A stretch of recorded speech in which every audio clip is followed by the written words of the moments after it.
Salut les amis, je sais pas pour vous, mais en ce qui me concerne, j'arrive à cette période avant les fêtes de fin d'année où je me rends compte que j'ai stocké un petit peu trop de choses dans mes placards.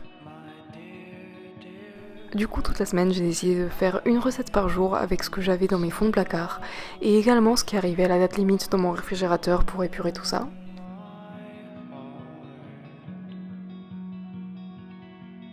Bon, en vérité, ma semaine a commencé le dimanche, j'avais envie d'une recette qui allait durer plusieurs jours, du coup je suis partie sur une version très protéinée de mes lasagnes. J'avais un énorme stock de ces protéines de pois texturées que j'achète chez Casidomi. Je rajoute simplement un peu de bouillon de légumes, je recouvre d'eau bouillante et je laisse poser pendant une vingtaine de minutes pour que ça se réhydrate. Pendant ce temps-là, je prépare ma farce façon ricotta avec du tofu nature, des haricots blancs, jus de citron, levure maltée, oignons séchés et origan. Je mixe le tout et je goûte pour ajuster assaisonnement. Comme d'habitude, ne vous inquiétez pas, je vous laisserai toutes les mesures exactes en barre d'infos.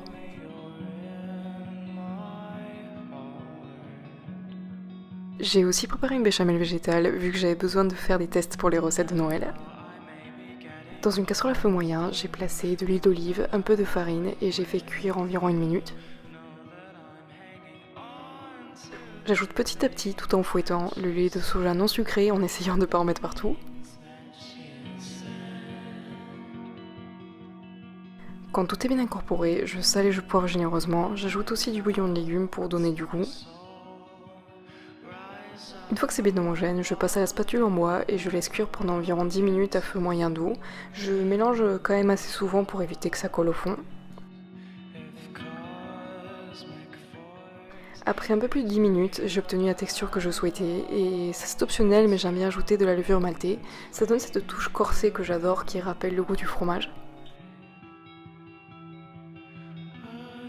Bon, maintenant pour l'assemblage c'est comme d'habitude, je commence par une couche de sauce tomate suivie de feuilles de lasagne, une généreuse couche de farce, les protéines de pois réhydratées que j'ai égouttées,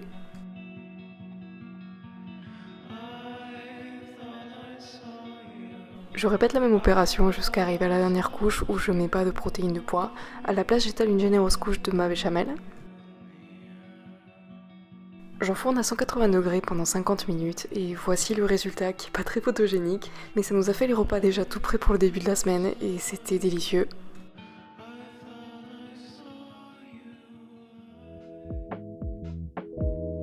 Le lundi après-midi, j'ai eu un petit moment et j'ai préparé un granola ultra croustillant avec du beurre de cacahuète, du sirop d'érable.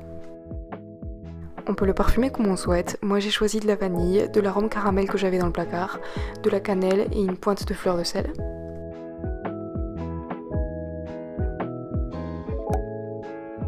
Bref, après avoir mélangé, j'ai incorporé mes flocons d'avoine.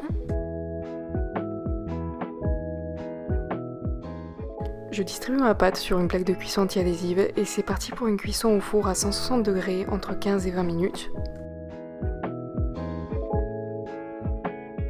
Au bout de 10 minutes de cuisson, je le sors et j'ajoute des amandes, des noix de pécan. Je remue pour que ça cuise uniformément. Moi j'aime bien quand les morceaux sont plutôt petits donc je le concasse pas mal, mais si vous préférez, vous pouvez tout à fait garder des gros morceaux. Ensuite on le retourne au four, le mien il aura cuit environ 17 minutes en tout et comme vous pouvez l'entendre il était ultra croustillant et une fois qu'il a complètement refroidi on peut le stocker dans un plat hermétique et le garder pendant 15 jours environ. Vous pouvez le décliner de 1000 manières mais ce parfum était vraiment excellent et en plus c'était bien pratique que ce soit pour le goûter ou au petit déjeuner accompagné de yaourt et de fruits.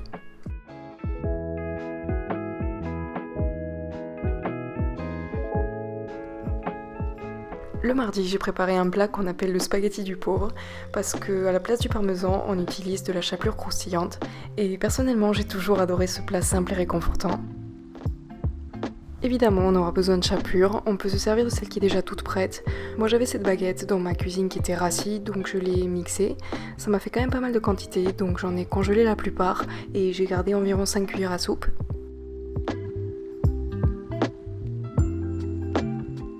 Je l'ai fait dorer dans un peu d'huile d'olive à feu moyen et j'ai rajouté de l'origan et du sel.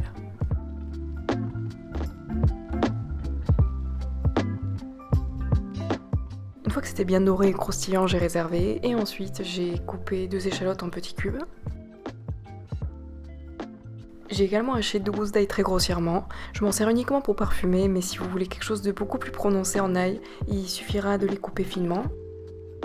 Ah oui, et j'ai aussi haché une poignée de persil. Maintenant, dans une poêle à feu vif, je verse un bon filet d'huile d'olive, les échalotes, l'ail et une belle pincée de sel.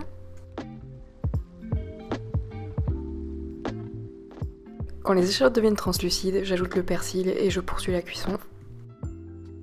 Quelques minutes plus tard, quand tout commence à bien dorer, je déglace avec un demi-verre de vin blanc environ. Maintenant, je baisse le feu au minimum le temps de faire cuire mes spaghettis al dente. Quand ils sont presque cuits, j'en profite pour retirer les gousses d'ail. Si vous avez choisi de les hacher finement, vous pouvez les conserver. J'augmente le feu et je transfère mes spaghettis égouttés directement. Je sale et je poivre généreusement.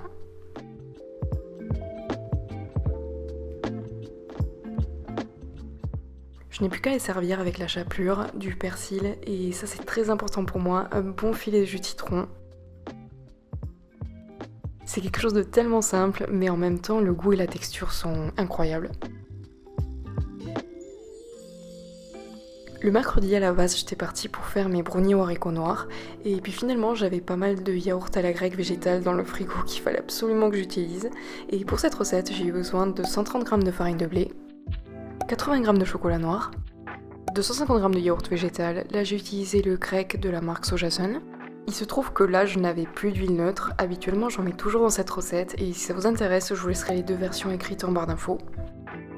40 g de cacao en poudre, 90 g de sucre, 120 ml de lait de soja, j'ai utilisé saveur vanille, une demi-cuillère à café de café instantané, ça c'est complètement optionnel mais je trouve que ça fait ressortir le goût du chocolat, et une pincée de sel.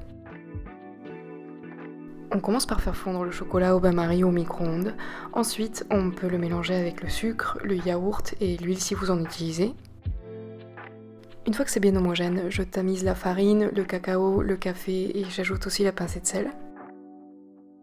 En pâtisserie, j'utilise toujours la fleur de sel parce que je sais pas trop comment l'expliquer, mais je trouve que ça se perd beaucoup moins dans le mélange. Bref, une fois que la pâte était homogène, j'ai ajouté 80 g de pépites de chocolat environ et une belle poignée de noix de pécan concassées.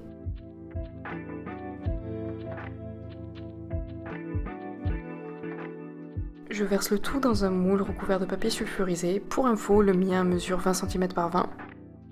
Je décore le dessus avec quelques pépites et morceaux de chocolat noir en plus, et c'est parti pour une cuisson dans un four à 180 degrés entre 20 et 25 minutes. On sait qu'il est prêt quand on plante un pic au centre et qu'il ressort propre.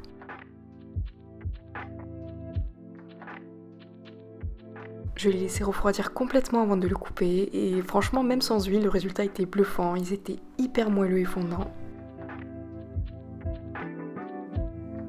Si vous me suivez sur Instagram, vous savez que je fais très souvent mes tortillas de maïs mexicaines à la maison et dès que je les partage, vous êtes nombreux à me demander de vous montrer comment les faire. Du coup, ce jeudi, je me suis dit que c'était l'occasion. L'ingrédient le plus important ici, c'est la farine de maïs mexicaine qui ne peut absolument pas se remplacer. Celle-ci, c'est la marque la plus connue que je trouve dans une boutique à Toulouse et on peut aussi la trouver sur internet évidemment. Je vous laisserai tous les liens en barre d'infos comme d'habitude. Au niveau des quantités, pour 8 tortillas, j'utilise 2 verres de farine. J'ajoute 1,5 verre d'eau tiède petit à petit tout en malaxant. Une fois qu'une boule de pâte commence à se former, je la transfère sur une surface lisse et je continue à la masser avec les mains. À ce stade, c'est quasiment sûr qu'on aura besoin d'ajouter de l'eau. Le test pour le savoir, c'est d'appuyer dessus. Et si on voit que les trous sont légèrement craquelés, ça veut dire qu'elle est encore sèche, donc on mouille nos mains et on continue à masser.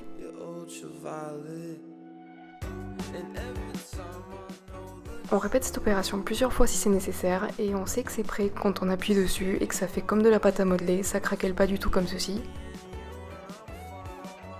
Maintenant, on place notre boule de pâte dans un saladier et on la recouvre d'un torchon humide pour éviter qu'elle se dessèche.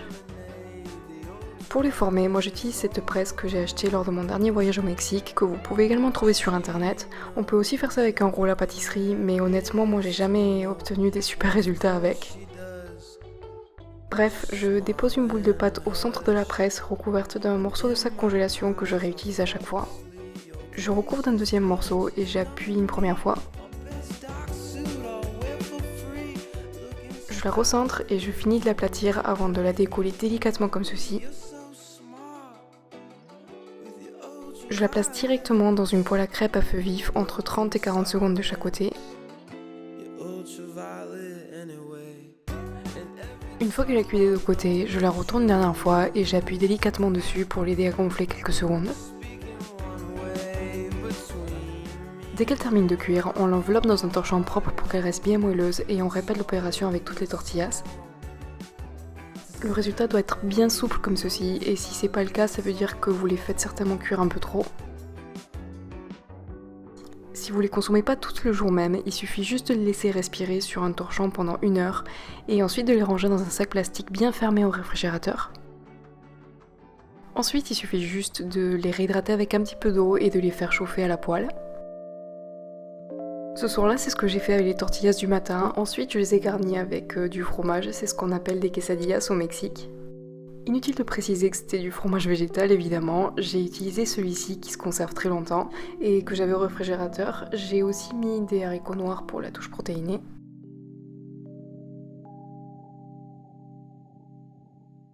Une fois que les deux côtés étaient bien grillés, je les ai servis avec de la sauce piquante mexicaine.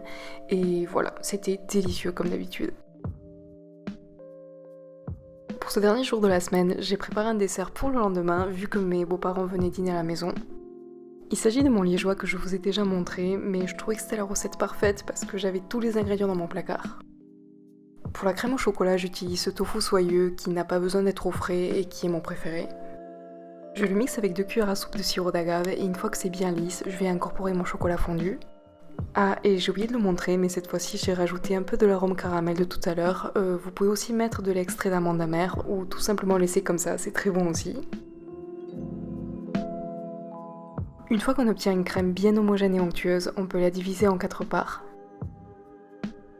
Maintenant pour la chantilly, j'utilise cette crème de coco comme d'habitude que je trouve au rayon international des supermarchés.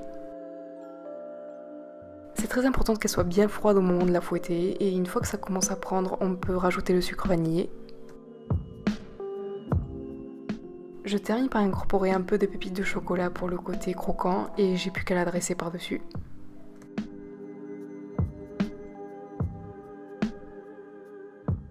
On n'a plus qu'à la laisser reposer pendant 3 heures au réfrigérateur minimum, mais toute la nuit c'est encore mieux. Le lendemain, je vous ai filmé le résultat et je voulais aussi m'assurer que c'était bon pour pas empoisonner tout le monde.